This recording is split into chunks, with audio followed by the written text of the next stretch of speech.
আসসালামু আলাইকুম। আজকে আমরা পর্যায় সারণীর কিছু গ্রুপ সম্পর্কে এবং পর্যায় সম্পর্কে আলোচনা করব।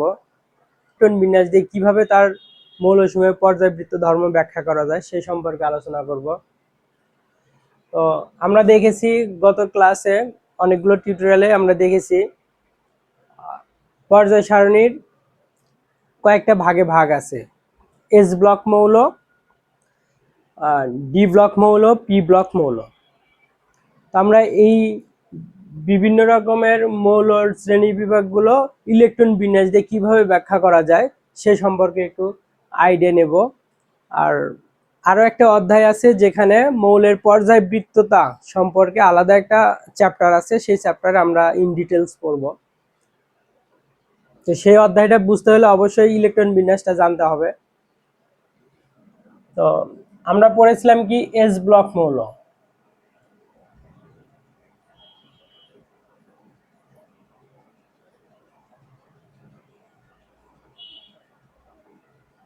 এস ব্লক মৌল কি? এস ব্লক মৌল দুই প্রকার। একটা হচ্ছে S1 and S2। S1 যেটা যে গ্রুপ সেই গ্রুপটাকে বলা হয় 1A, and S2 গ্রুপ যেটা সেটাকে বলা হয় 2A। এই দুইটা ইলেকট্রন থাকার কারণে 2, একটা ইলেকট্রন থাকার কারণে 1, আর S থাকার কারণে A।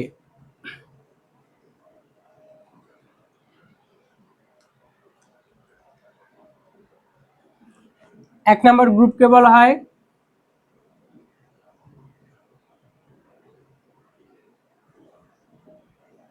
ক্ষার ধাতু, আর দুই নম্বর গ্রুপকে বলা হয়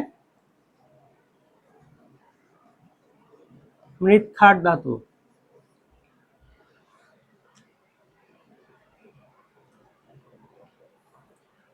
এক নম্বর গ্রুপের বৈশিষ্ট্যগুলো যদি আমরা পড়ি তাহলে এইভাবে আমরা বলতে পারি। জারক বিজারক কি আমাদের মনে আছে কিনা? জারক বিজারকটা আমরা হয়তোবা জানি, ক্লাস 9-10-এ পড়ার কথা। তো বিজারক কাকে বলে? যারা অন্য মৌলের বিজারণ ঘটায় তাদেরকে বিজারক বলে। বিজারণ ঘটায় তার মানে কি? বিজারণ মানে আমরা জানি যে জারণ মানে ইলেকট্রন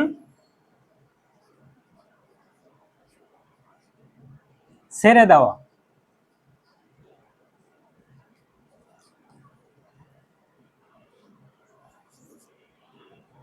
বিজারণ মানে কি? ইলেকট্রন গ্রহণ করা।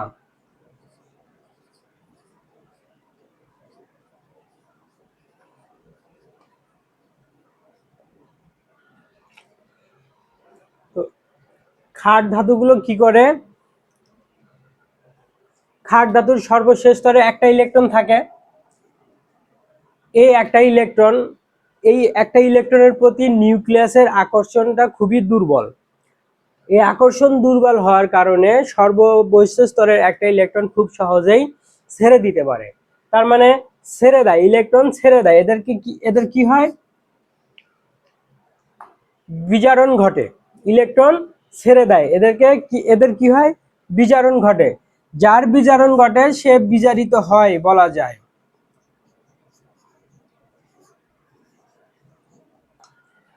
আর যার জারণ ঘটে সে জারিত হয়।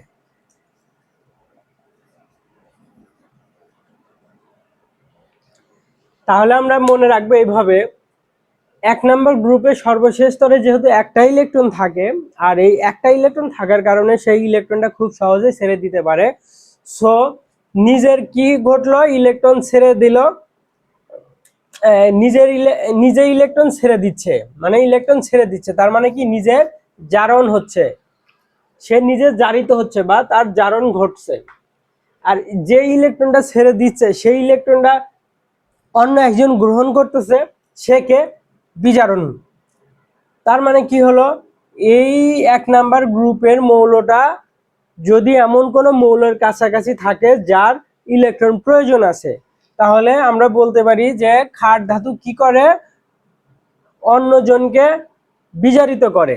তার মানে ইলেকট্রন দিবে, যার বিজারণ ঘটবে তাকে ইলেকট্রন দিবে বিধায় সে ইলেকট্রন গ্রহণ করবে। ক্ষার ধাতু দিবে বিধায় বিজারণ ঘটবে, সেই ইলেকট্রন গ্রহণ করবে। এই জন্য বলা হয় যে এই বিজারণের জন্য দায়ী হচ্ছে ক্ষার ধাতু, অর্থাৎ এই ক্ষার ধাতু কি বিজারক। যে অন্যজনের বিজারণ ঘটায় কিন্তু নিজে কি হয়, জারিত হয়, সেটাকে বলা হয় বিজারক। তাহলে আমরা 1 নম্বর বৈশিষ্ট্য কি জানলাম, ক্ষার ধাতুগুলো কি হয়, বিজারক হয়।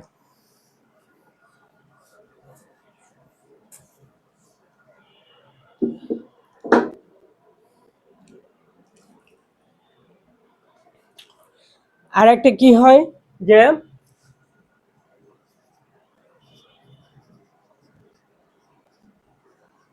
একক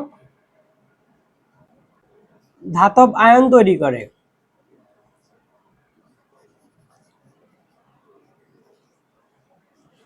একক ধাতব আয়ন বলতে যেমন লিথিয়াম যদি আমরা দেখি, একটা ইলেকট্রন ছেড়ে দিয়ে লিথিয়াম প্লাস হয়। অর্থাৎ আমরা এটাকে যদি এম দিয়ে প্রকাশ করি, মেটাল এম দিয়ে প্রকাশ করি, তাহলে একটা ইলেকট্রন কি করবে, ছেড়ে দিয়ে এম প্লাস হয়। তাহলে কি একক ধনাত্মক আয়ন তৈরি করে কারা, ক্ষার ধাতু। ক্ষার ধাতুগুলো কি করতে পারে, একক ধনাত্মক আয়ন তৈরি করে। আর 3 নাম্বার বৈশিষ্ট্য যদি আমরা দেখি,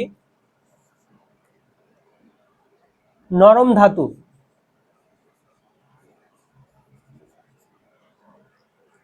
সর্ববহিষ্ঠ স্তরের প্রতি ইলেকট্রনের আকর্ষণ কম থাকার কারণে সাধারণত এই ধাতুগুলো কি হয়, নরম হয়।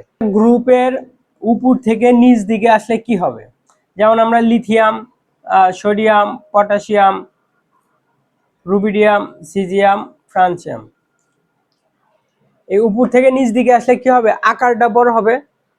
আর যত আকার বড় হবে তার ইলেকট্রন ঘনত্ব তত কি হবে, কমতে থাকবে।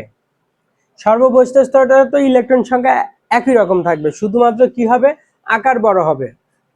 আকার বড় হওয়ার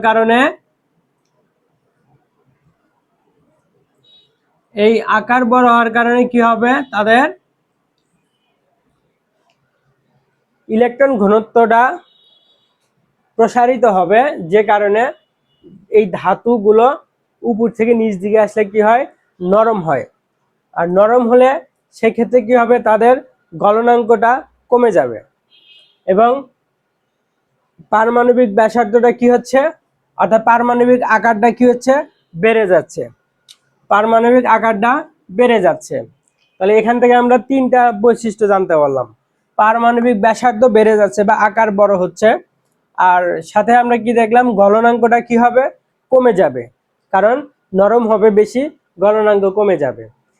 এরপরে আরো কি দেখলাম আমরা যে উপর থেকে নিচ দিকে আসলে সর্ববহিষ্ঠ স্তরের ইলেকট্রনের প্রতি আকর্ষণ অধিক কমে যায়। তাহলে আমরা কি দেখব, তড়িৎ অর্থাৎ খুব দ্রুত ইলেকট্রন ছেড়ে দিতে পারবে, যারা এই যে এদের বৈশিষ্ট্য কি, আমরা প্রথম 1 নম্বর বৈশিষ্ট্য আমরা কি দেখেছিলাম, বিজারক। তার মানে কি ইলেকট্রন ছেড়ে দেয়। যারা যত বেশি ইলেকট্রন ছেড়ে দিতে পারে সেটা তত বেশি ক্ষার ধাতু, তত বেশি শক্তিশালী ধাতু। তাহলে উপর থেকে নিচ দিকে আসলে তাদের ইলেকট্রন ছেড়ে দেওয়ার প্রবণতা বেড়ে যাবে, কারণ নিউক্লিয়াস থেকে তাদের দূরত্বটা বেড়ে যাবে। তো নিউক্লিয়াস থেকে তাদের দূরত্ব বেড়ে যাওয়ার কারণে আকর্ষণ কমে যাবে। আকর্ষণ কমে গেলে সে একটা ইলেকট্রন খুব সহজেই ছেড়ে দিবে, আর যত দ্রুত ছেড়ে দিচ্ছে সে তত শক্তিশালী ধাতব আয়নে তৈরি হচ্ছে। তো সুতরাং আমরা বলতে পারি উপর থেকে নিচ দিকে আসলে ধাতব পদার্থের সক্রিয়তা বৃদ্ধি পায়। পরীক্ষায় থাকতে পারে ধাতব পদার্থের নিম্নরূপ কোনটা সঠিক সক্রিয়তার সিরিজ। সক্রিয়তার সিরিজ হিসাবে তাহলে আমরা কি লিখতে পারবো, লিথিয়ামের চেয়ে কে বেশি সক্রিয়, সোডিয়ামের চেয়ে পটাশিয়ামের চেয়ে রুবিডিয়ামের চেয়ে সিজিয়াম, তার চেয়ে বেশি ফ্রান্সিয়াম।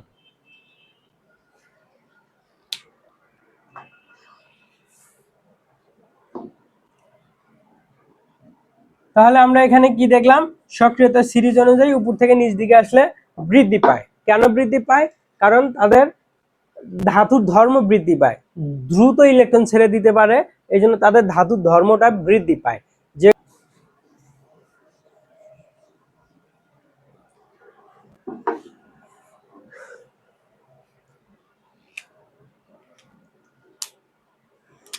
আর আমরা জানি যে একটা বন্ধন, যেমন কার্বন কার্বন, এই বন্ধন তৈরি করতে যে শক্তি লাগে ভাঙতে সে একই পরিমাণ শক্তি লাগে। বন্ধন তৈরি করতে যে শক্তি লাগে ভাঙতে একই শক্তি লাগে। যেমন আমরা আলোচনা যদি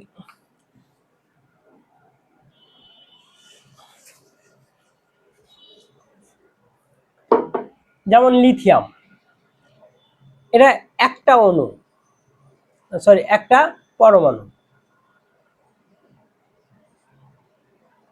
যখন একাধিক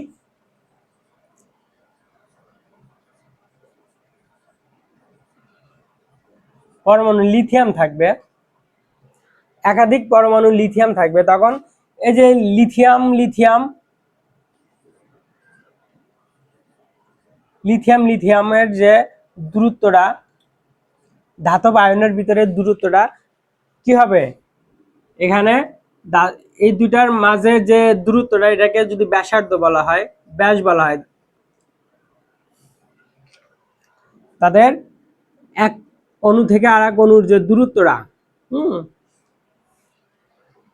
সেটা যদি ব্যাস বলি আমরা, অর্থাৎ এক মলিকুল থেকে এক অণুতে এক পরমাণু থেকে আর এক পরমাণুর যে দূরত্ব লিথিয়ামের ক্ষেত্রে, যখন আমি পটাশিয়াম দেব, পটাশিয়ামের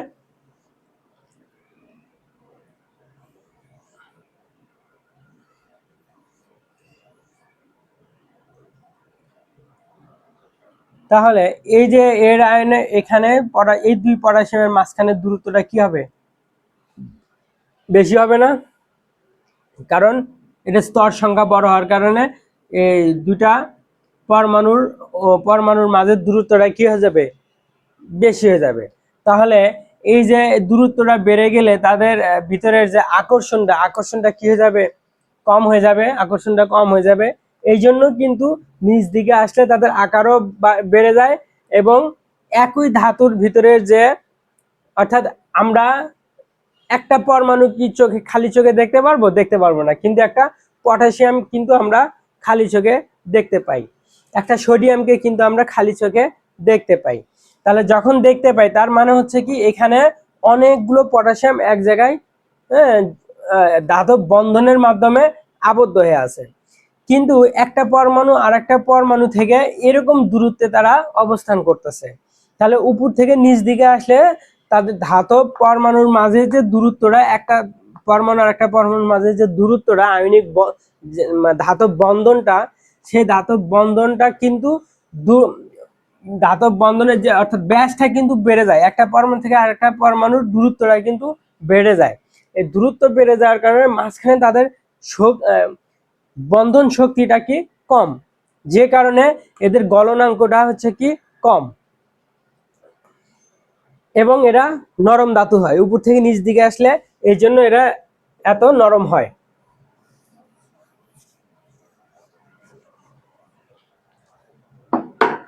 আরো একটা বৈশিষ্ট্য যদি আমরা দেখি,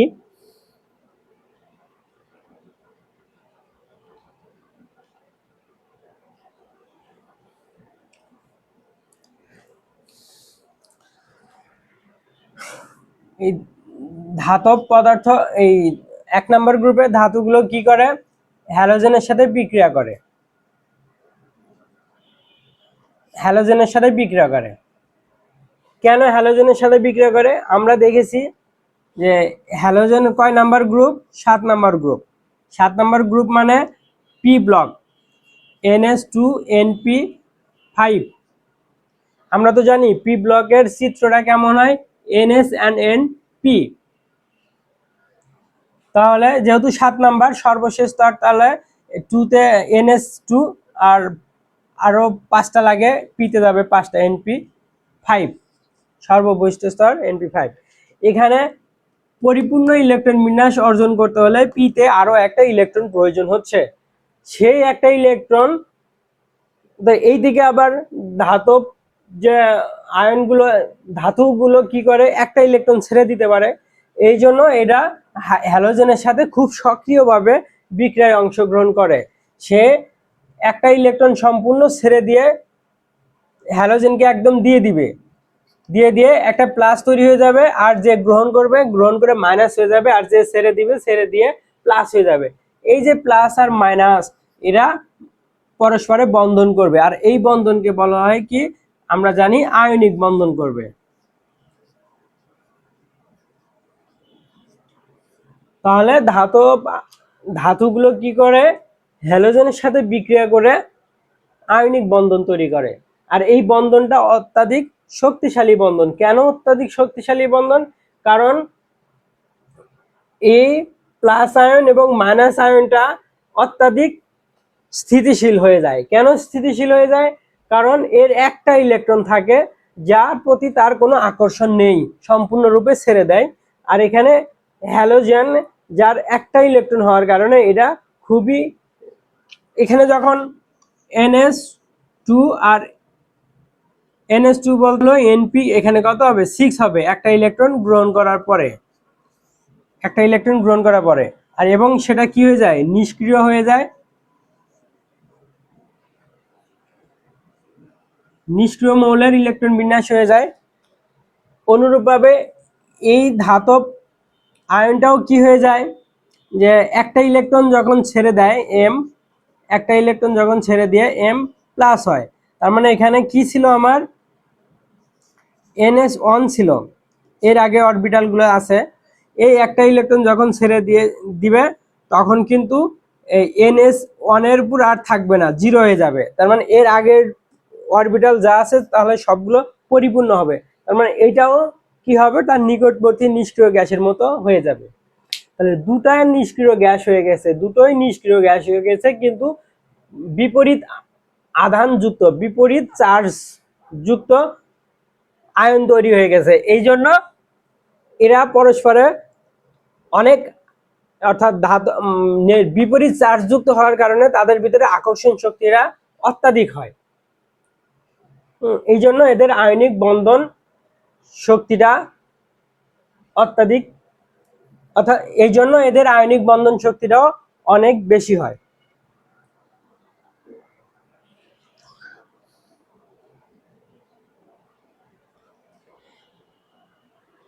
এবং এরা কি করতে পারে, পানির সাথে হাইড্রোক্সাইড ও হাইড্রোজেন গ্যাস তৈরি করে।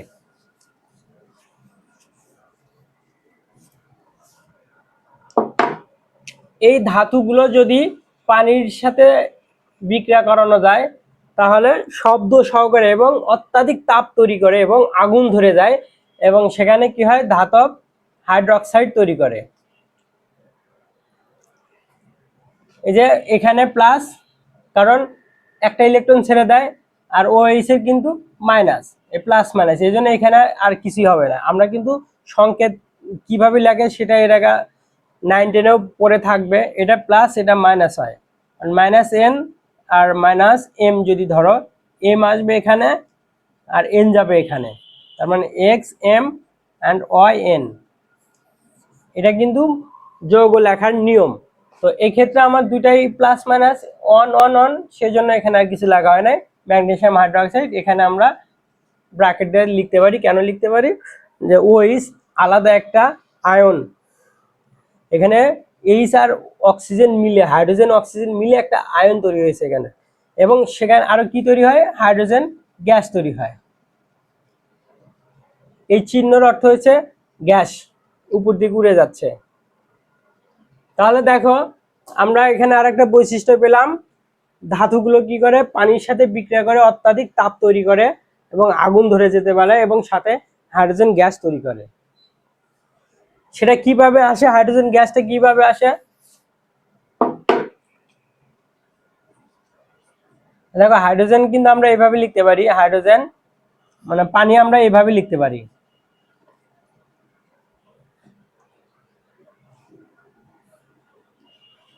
এখন একটু মনোযোগ দিতে হবে।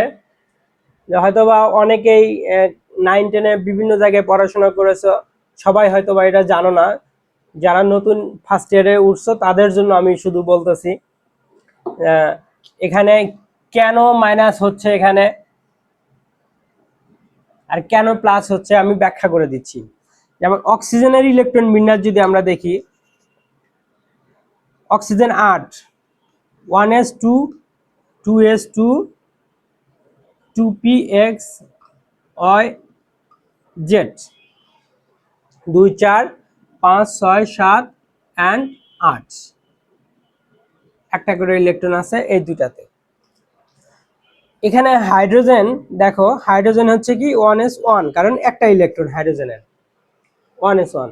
তাহলে এখানে দেখো সিঙ্গেল ইলেকট্রন দুইটা আছে, সো এখানে দুইটা হাইড্রোজেন অণু যোগ হবে, এখানে দুইটা হাইড্রোজেন অণু যোগ হবে। তো দুইটা হাইড্রোজেন অণু যোগ হলে এখানে কি তৈরি হলো, অক্সিজেন। দেখো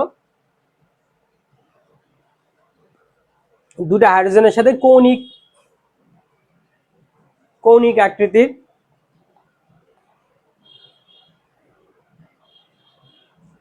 আমরা এইভাবে লিখতে পারি ভি আকৃতির। পানির অণুর আকৃতি কেমন হলো তাহলে, এরকম উল্টা ভি আকৃতির। যদি অক্সিজেন দেয়, এই দুটা হাইড্রোজেন পরীক্ষায় আসে যে পানির অণুর আকৃতি কেমন, ভি আকৃতি, এরকম ভি আকৃতি। পানির অণুর আকৃতি কিরকম, ভি আকৃতি। এখন দেখো যে এখানে এই যে 2px এর উপরে দুইটা লোন পেয়ার ইলেকট্রন আছে, নিঃসঙ্গ ইলেকট্রন যুগল আছে, এবং এর আগে আমরা দেখব যে অক্সিজেনের সর্বশেষ স্তর কোনটা, 2, এবং এটাকেই বলা হয় যোজনী স্তর। এই যোজনী স্তরটাই কি করে, বিক্রিয়ায় অংশগ্রহণ করে। তো এখানে একটা একটা ইলেকট্রন, এটা হচ্ছে তাদের এখন যোজনী যোজ্যতা। এর যোজ্যতা কত, 2। এখানে যোজ্যতা কত, 2, কারণ দুইটা ইলেকট্রন সে ব্যবহার করেছে। আর এই যে দুইটা ইলেকট্রন, এখানে এক জোড়া ইলেকট্রন এবং এখানে এক জোড়া ইলেকট্রন, নিঃসঙ্গ যুগল, লোন পেয়ার ইলেকট্রন হিসাবে আমরা এটাকে চিহ্নিত করতে পারি। এখন দেখো এখানে হাইড্রোজেনটা কি করে, এখানে দেখো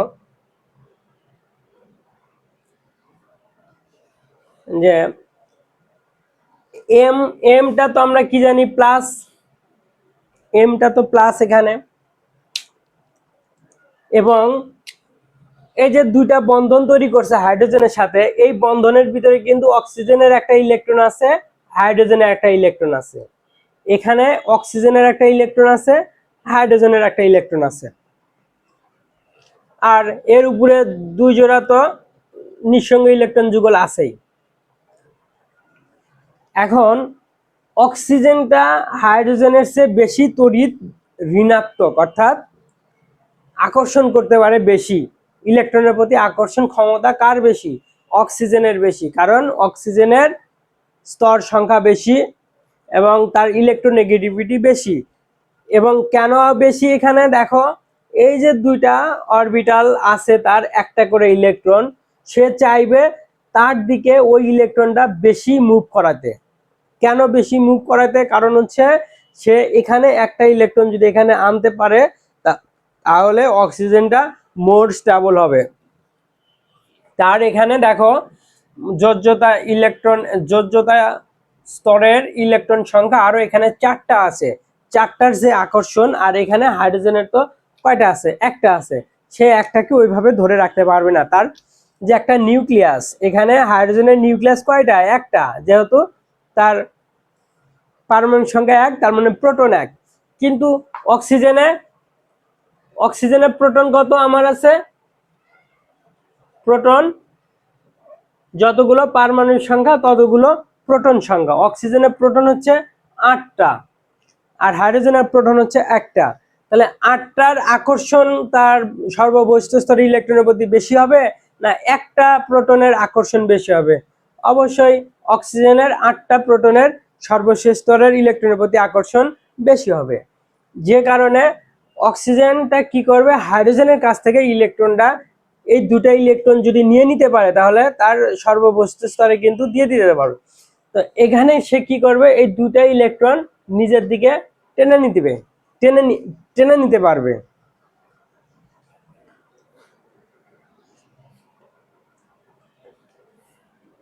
তাহলে দেখো কি হবে এখানে,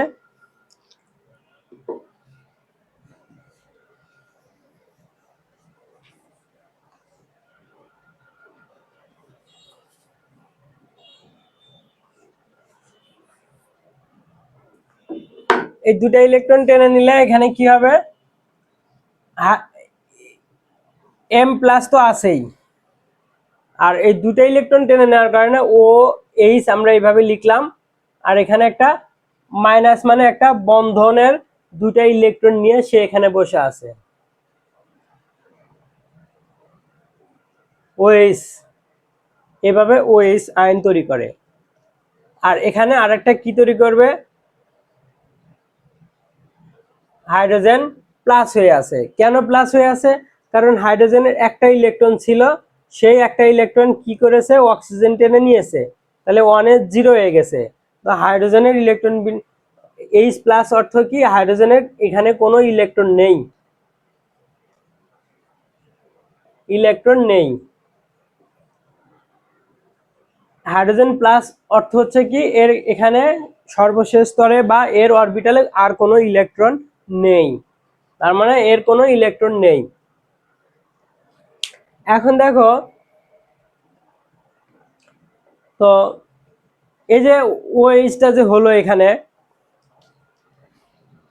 এই যে মাইনাস হলো, আর এখানে দেখো এম প্লাস অর্থ হচ্ছে কি, আমরা কি দেখেছিলাম, NS1 ছিল, আর প্লাস অর্থ হচ্ছে কি একটা ইলেকট্রন ছেড়ে দিয়েছে, দিয়ে কি হয়েছে, NS শূন্য হয়ে গেছে।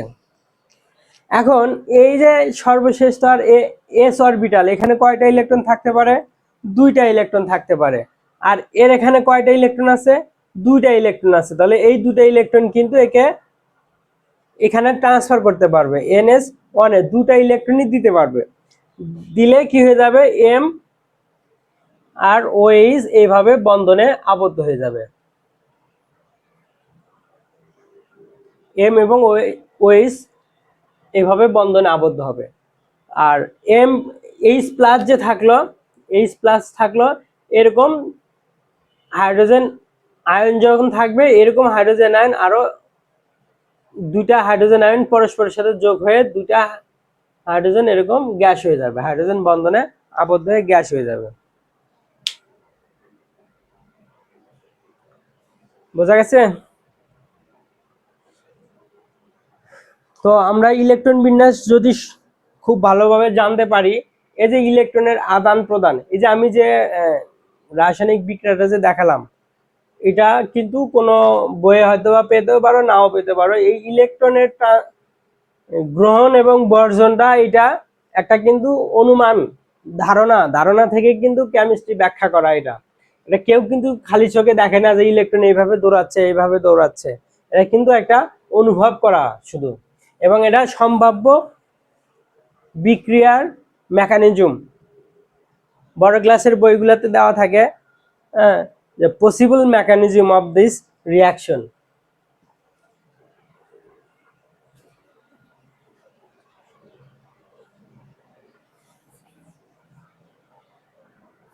তাহলে আমরা এস ব্লকের বৈশিষ্ট্য সম্পর্কে জানলাম, এস ব্লক মৌলগুলো কিরকম ব্যবহার করে। এখানে আমাদের কোশ্চেন থাকতে পারে, এস ব্লক মৌল একক ধনাত্মক আয়ন তৈরি করে এবং কি হিসাবে কাজ করে, যেহেতু তাদের জারণ ঘটে, তার মানে অন্যজনের বিজারণ ঘটায়, সো তারা হচ্ছে কি বিজারক। 3 নাম্বার হচ্ছে কি তারা নরম ধাতু। 4 নাম্বার হচ্ছে কি তারা হ্যালোজেনের সাথে বিক্রিয়া করে হ্যালাইড তৈরি করে। এবং একটা শুধু ব্যতিক্রম আছে, হাইড্রোজেন কিন্তু 1 নম্বরে আছে, হাইড্রোজেন, লিথিয়াম, হ্যাঁ, sodium, potassium, rubidium, caesium, francium. এখানে একটা ব্যতিক্রম কি, এই যে এরা কি করে, হ্যালোজেনের সাথে বিক্রিয়া করে, এক্স হ্যালোজেনের সাথে বিক্রিয়া করে করে কি তৈরি করে, এমএক্স তৈরি করে, আমরা দেখলাম মেটাল হ্যালাইড তৈরি করে। অনুরূপভাবে হাইড্রোজেনে কি করে, হ্যালোজেনের সাথে বিক্রিয়া করে হাইড্রোজেন হ্যালাইড তৈরি করে। কিন্তু আবার এই ধাতুগুলো কি করে, হাইড্রোজেনের সাথে আবার বিক্রিয়া করে, অর্থাৎ এরা কি করতে পারে, হাইড্রোজেনের সাথেও বিক্রিয়া করতে পারে, বিক্রিয়া করে মেটাল হাইড্রাইট, হ্যালাইট, এটা হাইড্রাইট, মেটাল হাইড্রাইট তৈরি করে। এক্সাম্পল হিসেবে আমরা কি দেখি, সোডিয়াম হাইড্রাইট NaH তৈরি করে। এই জন্য কিন্তু আমরা এর আগের ক্লাসে পড়েছি যে হাইড্রোজেন দেখো যখন হ্যালোজেনের সাথে বিক্রিয়া করলো ধাতুর মতো হয়ে গেল, কিন্তু যখন আবার ধাতুগুলোই হাইড্রোজেনের সাথে বিক্রিয়া করলো তখন কিন্তু এই হ্যালোজেনের মতো হাইড্রোজেন হয়ে গেল। কারণ হ্যালোজেন যেরকম হাইড্রোজেনের সাথে অন্য অন্য ধাতু মেটালের সাথে বিক্রিয়া করতেছে, অনুরূপভাবে হাইড্রোজেনও কিন্তু অন্য অন্য মেটালের সাথে বিক্রিয়া করতেছে। এই জন্য হাইড্রোজেনের আচরণ দুই রকম, একটা ধাতুর মতো আচরণ, একটা অধাতু হ্যালোজেন গ্রুপের মতো আচরণ করে। এখন আমরা দেখব পি ব্লক মৌল।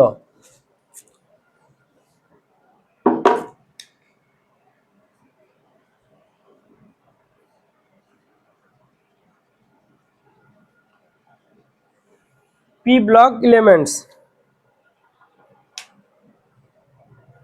পি ব্লকটা কিরকম, যে সর্বস্তরে কি কেমন হবে, সর্বশেষ স্তরটা কেমন হবে, NS এবং NP হবে।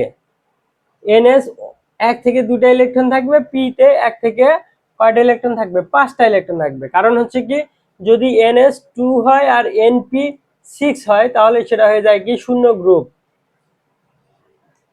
নিষ্ক্রিয় গ্যাস হয়ে যায়।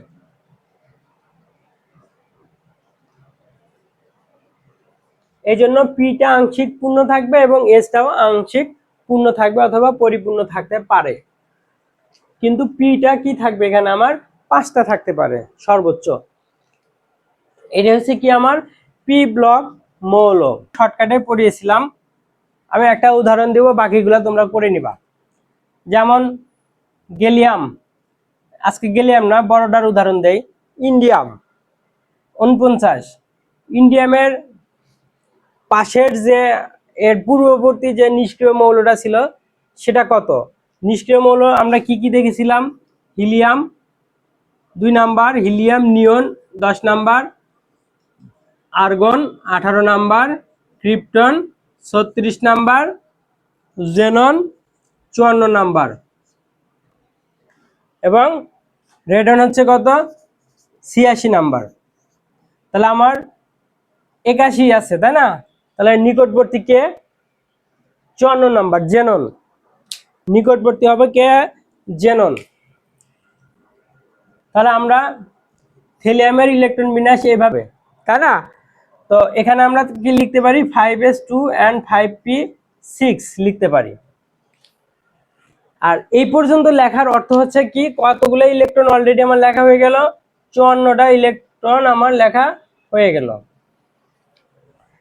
27টা ইলেকট্রন থাকতেছে আমার, বাকি ইলেকট্রন কতগুলো থাকতেছে, 27টা ইলেকট্রন থাকে।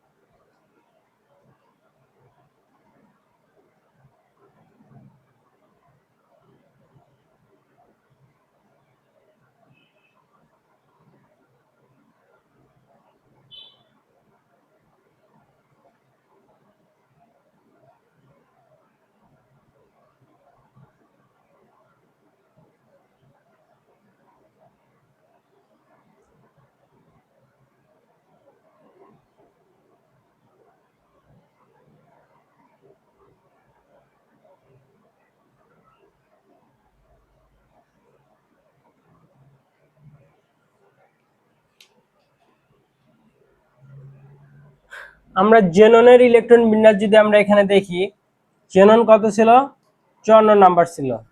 দেখো 1s2, 2s2, 2p6, 3s2, 3p6, দেন 3d, 4s, আমরা কি জানি 3s 3p 3d, তারপরে 4s। তো এখানে আমাদের ইলেকট্রন আগে কোনটাতে যাবে, এটার জন্য 4 আর 3 এর জন্য এটা 5, তাহলে এটাতে আগে ইলেকট্রন যাবে, এখানে 2 হবে, এখানে 10 হবে। তাহলে কয়টা ইলেকট্রন হলো, 6 ছেড়ে 10টা হলো। এখানে কয়টা হলো, এখানে 10টা হয়েছে, আর এই দুটা মিলে 10টা হয়েছে, তাহলে 3 10 30টা। এরপরে 4s এর পরে কি হবে, 3d তে আমরা দিলাম, এরপর হচ্ছে 4p 5s। আমরা জেননের ইলেকট্রন বিন্যাস যদি আমরা দেখি, এখানে আমরা দেখতে পাবো 1s 2s 2p 3s 3p and এখানে 3d 4s। এই 3d 4s আগে 4s ইলেকট্রন যাবে, তারপরে 3d তে আসবে, কারণ হচ্ছে n প্লাস l এর মান 4 অ্যান্ড এখানে 5, তো 4 ছোট, এই জন্য আগে 4 এ ইলেকট্রন প্রবেশ করবে, দেন 3d তে ইলেকট্রন যাবে। এরপরে দেখো এখানে আমার টোটাল ইলেকট্রন কতগুলো হলো, এখানে ইলেকট্রন হলো 6 ছেড়ে 10 20 20 10 30টা ইলেকট্রন হলো। এখনো ইলেকট্রন আছে কয়টা, 24টা ইলেকট্রন আছে। তো 4p তে আমার এখানে ইলেকট্রন 6টা, 5s এ 2টা। এরপরে কে আছে, সরি এখানে দেখো 4s 4p, এরপরে কে আছে 4d, দেন 4f, দেন হচ্ছে 5s, দেন 5p 5d, দেন 5f। এখানে আমরা দেখব 4d তে n প্লাস l এর জন্য কত হবে 6, 4f এ কত হবে 7, 5s এ কত হবে 5, 5p তে কত হবে 6, 6d তে 5d তে কত হবে 7 এবং 5f এ কত হবে 8। তাহলে দেখো এখানে ইলেকট্রনের ক্রমটা কিরকম হবে, আগে যাবে কোথায়, s এ, মানে 5 এ ইলেকট্রন যাবে, কারণ 5টা ছোট, এখানে 2টা হবে। এরপরে ইলেকট্রনটা কোথায় যাবে, 6 কোনটা, এই যে এইটা, দুটাই 6, n এর মান ছোট কার 4, তাহলে এখানে আগে ইলেকট্রন যাবে, এখানে 10টা ইলেকট্রন দিলাম। এরপরে কি হয় দেখো, এরপরে যদি ইলেকট্রন আসবে কোথায়, এখানে আসবে।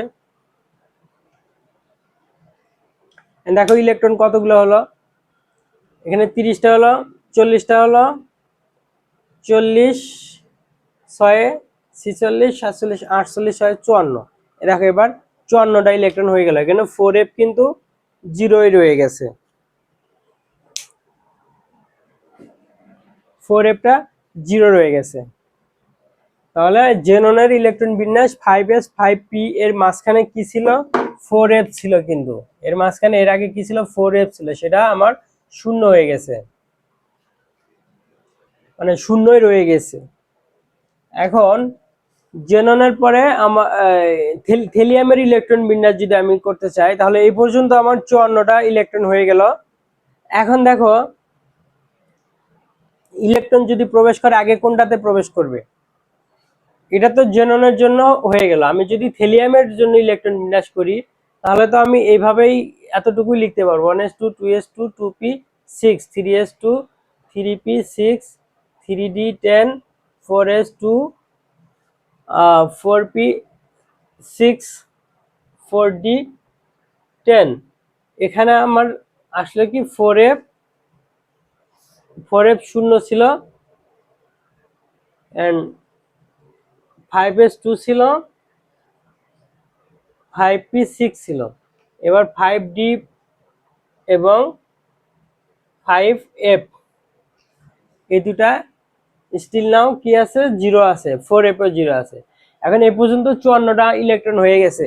এরপরে ইলেকট্রন আমার কোথায় যাবে, আমরা কি জানি যে 4f এ 7 ছিল, 5d কত 5 দিয়ে 7, এটা 8, এবং এরপরেরটা যদি আমি ধরি তাহলে কত হবে 6x 6p, 6d and 6f।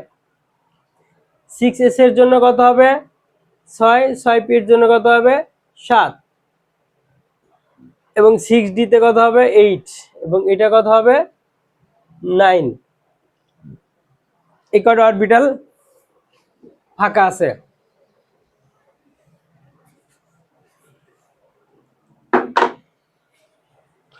আর এগুলো তো পূর্ণ হয়ে গেছে। এখন দেখো 14টা। এখন আমার প্রথমে ইলেকট্রন যাবে কোথায় যাবে আগে ইলেকট্রন 6s এ যাবে, কারণ হচ্ছে কি এটা হচ্ছে আমার 6 আছে, তাহলে এখানে 2 হবে। এরপরে কোথায় যাবে 7 এ যাবে, 3টা 7 আছে, 3টা 7 এর ভিতরে সবচেয়ে ছোট 4f, তাহলে এখানে আমি 14টা ইলেকট্রন দিয়ে নেই, 4f এ যাবে। এরপরে কোন 7 এ যাবে 5d তে যাবে, 5d তে তাহলে কয়টা হবে আমি 10টা দিয়ে নেই। হ্যাঁ, তাহলে কত হলো 80টা ইলেকট্রন হয়ে গেছে, 80টা ইলেকট্রন হয়ে গেছে। এবার আমার ইলেকট্রন কোথায় যাবে 7, 8 এর আগে 7 এ যাবে, তাহলে এখানে কত হবে একটা হবে, 81টা হলো। তাহলে সর্বশেষ স্তর আমি এটা কেটে দিলাম, তাহলে সর্বশেষ স্তর কোনটা হলো দেখো তো। আমরা কি বলেছিলাম এটা পি ব্লকে না, পি ব্লক হচ্ছে এনএস এবং এন পি, এখানে সর্বশেষ স্তর হচ্ছে 6, তাহলে 6s এবং 6p, 6s এর দুইটা আছে, p তে একটা আছে, তাহলে সর্বশেষ স্তরে ইলেকট্রন কয়টা আছে 3টা আছে, তার মানে এটা হচ্ছে 3 নাম্বার গ্রুপ। এখন তোমাদের একটা শর্টকাটে পদ্ধতি শিখাই দেই, যে ইলেকট্রন বিন্যাস, যদি বড় কোনো মৌলের ইলেকট্রন বিন্যাস আসে অথবা পরীক্ষার হলে গিয়ে তোমরা এভাবে আগে লিখে নিবে 1s 2s 2p 3s 3p 3d 4s 4p 4d 4f 5s 5p 5d 5f। এবার 6s 6p 6d 6f, 7s 7p 7d 7f, অনুরূপভাবে 8s 8p 8d and 8f। এভাবে আগে আমরা লিখে নিব, লিখে নিয়ে যখন আমার ইলেকট্রন বসানো দরকার n+n দিয়ে আমরা ইলেকট্রন বসাবো।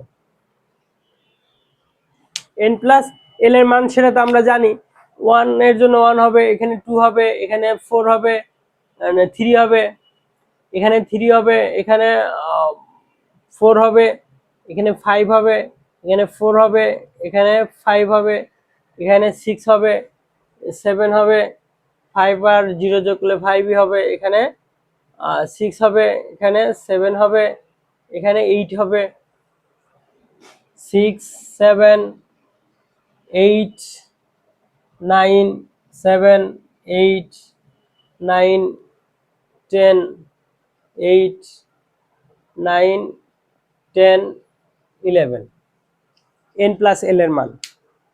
তো এখন তুমি যে কোনো মৌলের ইলেকট্রন বিন্যাস এখান থেকেই খুব সহজে করতে পারো। বা এটাকে যদি আমরা সাজিয়ে লিখি, দেখো আমরা যদি এইভাবে সিরিয়ালি লিখি 1 2 3 4 5 6 7 8 9 10 11 আছে, তাই তো। তাহলে 1 এর জন্য এখানে 1s, এরপরে 2 কোনটা 2s, এবং 3 এর জন্য 3 আমার কয়টা আছে 2টা আছে কিন্তু, তাই না, তার মানে 2p আর হচ্ছে কি 3s, 1s 2s 2p 3s। এরপরে দেখো এরপরে কি আছে 4 আছে, 4 কয়টা আছে এখানে আমার 2টা আছে, তাহলে এখানে কি হবে 3p হবে and 4s হবে।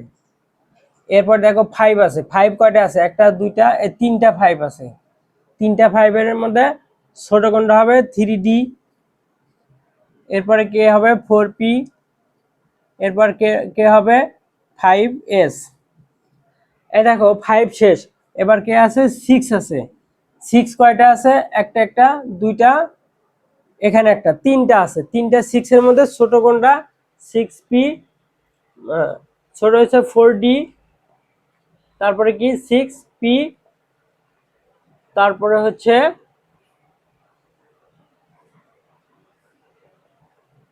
5p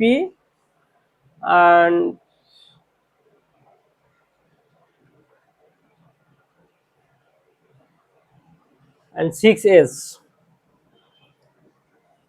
এবার দেখো 7।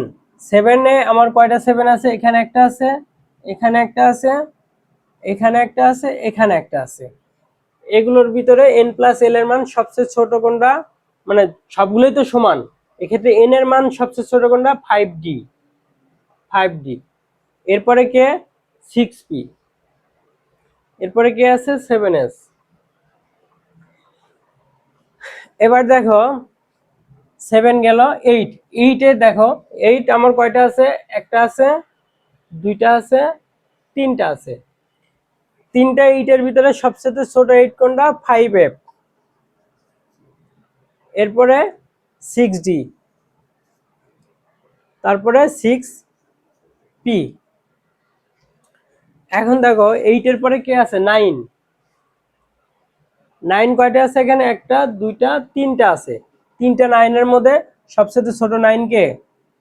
6f, 7d and 8p। এবার আছে কে? 10। 10 কয়টা আছে? দুইটা আছে, একটা এর একটা, দুইটা আছে। দুইটা 10 এর ভিতরে ছোট 10 কে? 7f এবং 8d। এরপরে কি আছে? 11। 11 কয়টা আছে আমার? একটাই আছে, সেটা 8f।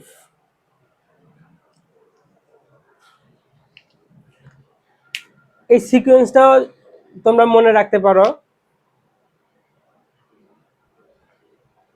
এই সিকোয়েন্স অনুযায়ী ইলেকট্রন প্রবেশ করবে যে কোনো মৌলের ইলেকট্রন বিন্যাসে। এই সিকোয়েন্সটা যদি মনে রাখা যায় তাহলে আমরা যে কোনো মৌলের ইলেকট্রন বিন্যাস করতে পারবো। আমরা যদি এখানে বলি SsP, SPS, DPS, DPS and DPS, FDP, FDP, FDP।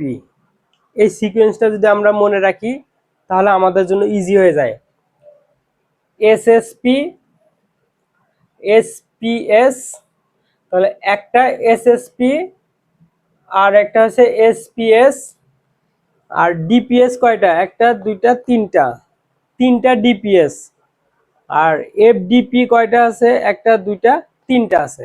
আমরা শুধু এক সংখ্যা বসা দেবো, এরপরে আমরা সংখ্যা বসা দিব। তোমরা যেভাবে মুখস্থ করতে পারো, নিজেদের মতো করে ছন্দ বানায় নিতে পারো এখানে। তো আজকে এই পর্যন্তই। তোমরা এই ইলেকট্রন বিন্যাস নিজেরা প্র্যাকটিস করবে এবং কিভাবে মনে রাখা যায় তোমরা নিজেরা এখান থেকে ছন্দ আকারে হোক আর যেভাবে হোক তোমরা মনে রাখার চেষ্টা করবে। ওকে, আসসালামু আলাইকুম।